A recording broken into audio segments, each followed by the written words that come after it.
Olha que interessante. A Rússia está fabricando mais armas e alguns tipos de armamentos do que a própria OTAN. Que coisa, né?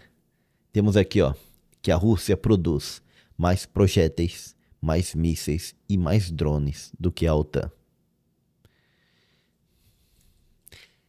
Ela é fabricada na Rússia 4 milhões de projéteis de artilharia, enquanto na OTAN se fabrica 2 milhões ao ano.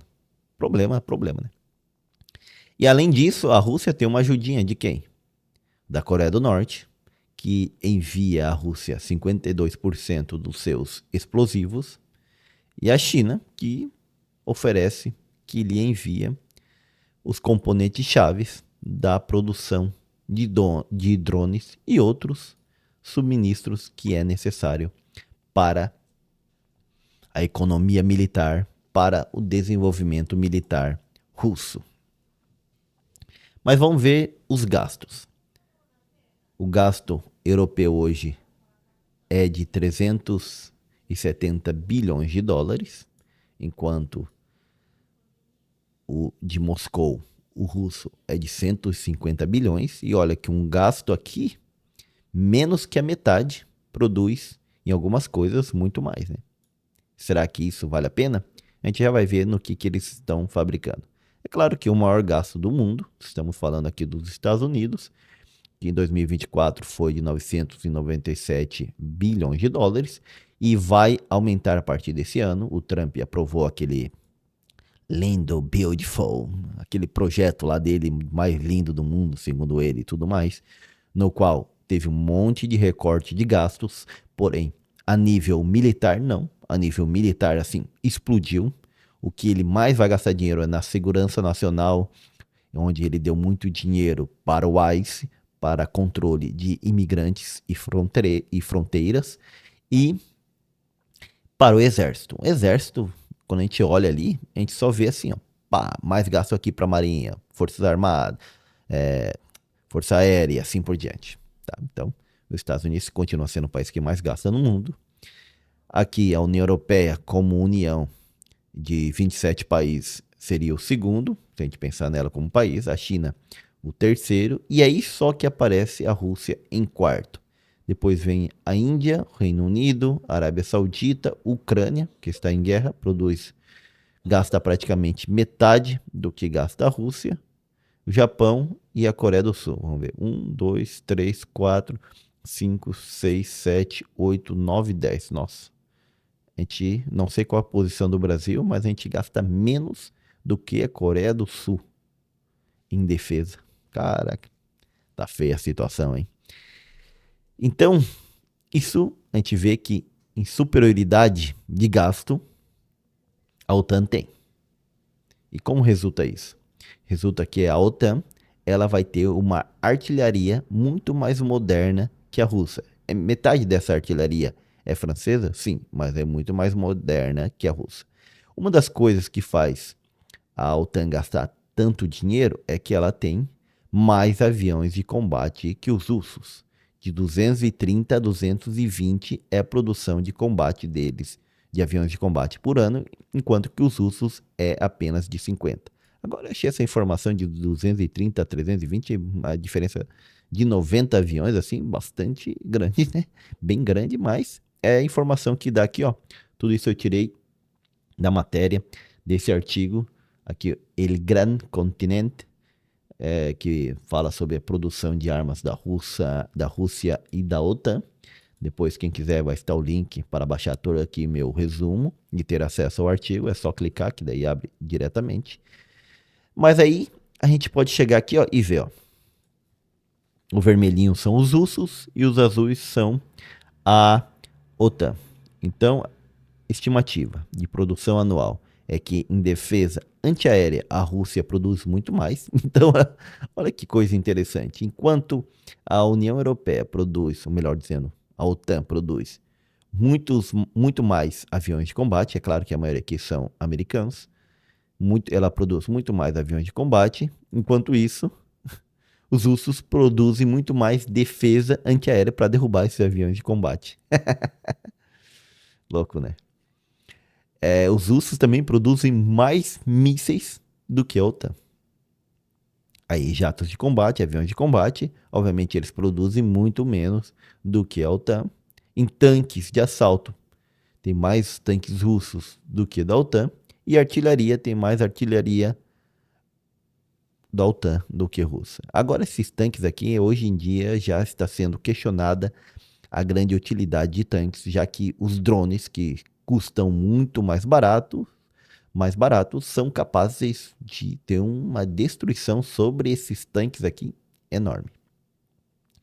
E também o que é questionado nessa guerra entre a Rússia e a Ucrânia, entre essa produção russa, é justamente de que muito do que eles estão produzindo é fruto ainda de projetos armamentísticos desenvolvidos durante a União Soviética, no qual eles pegam esses projetos e continuam aplicando, continuam desenvolvendo tanques que foram projetados naquela época, apenas reparando, recondicionando, arrumando, dando um jeitinho no projeto, e que inicialmente eles começaram, na verdade, só recalchutando, né?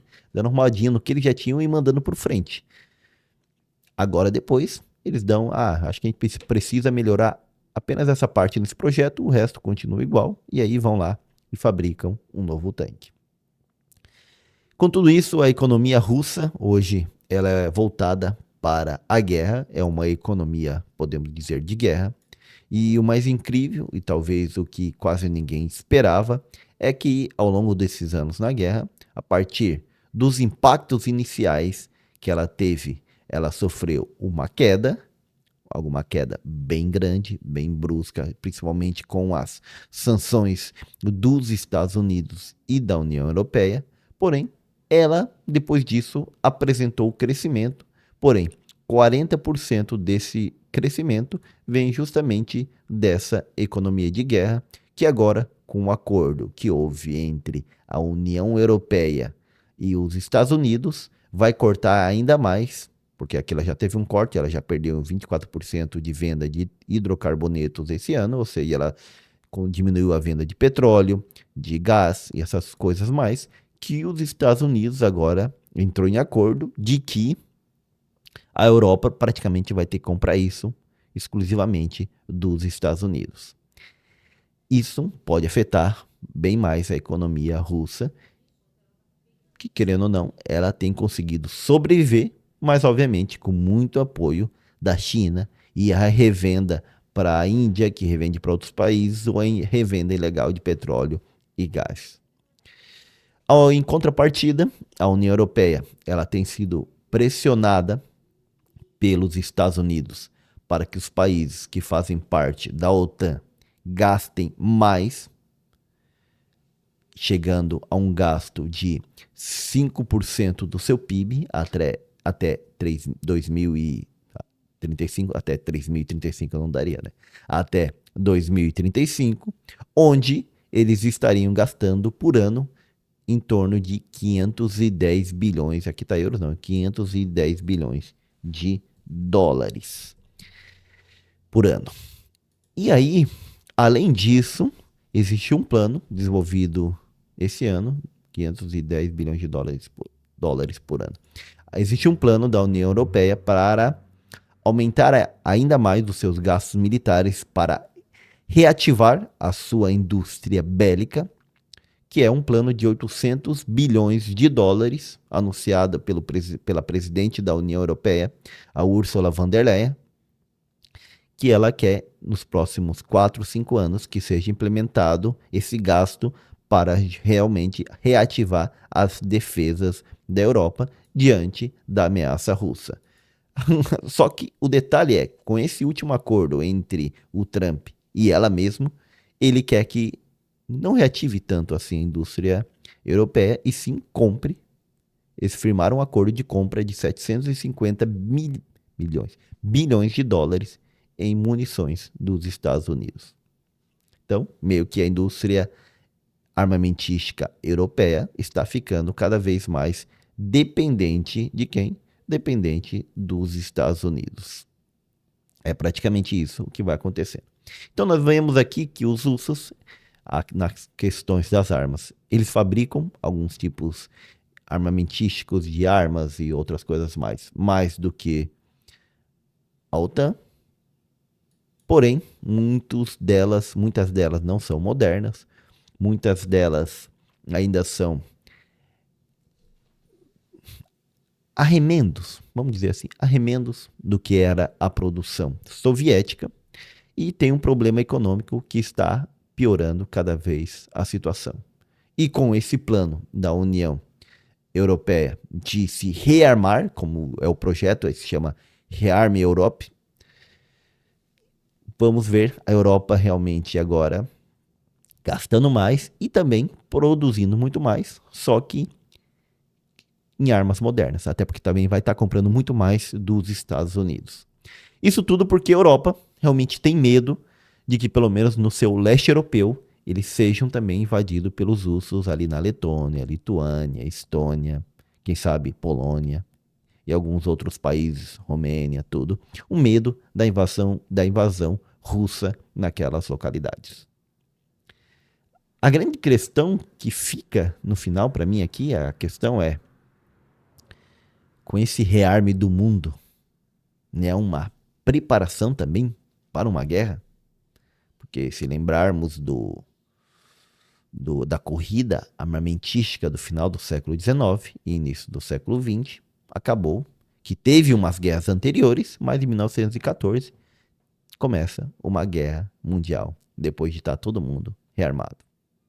Até a Alemanha, que seu exército estava quietinho, parado lá, voltou a crescer e a estimular o crescimento e o gasto militar no seu país. E aí, o que você acha que pode acontecer? Coloque aí nos comentários. Eu sou o professor Gessé Santiago e trato de entender tudo isso daqui, da política nacional e internacional, juntamente com vocês, mas sem ficar apegado a uma ideologia ou a um político ou a um espectro político de estimação. Vamos lá, te vejo em um desses 2 vídeos aqui. Te espero lá.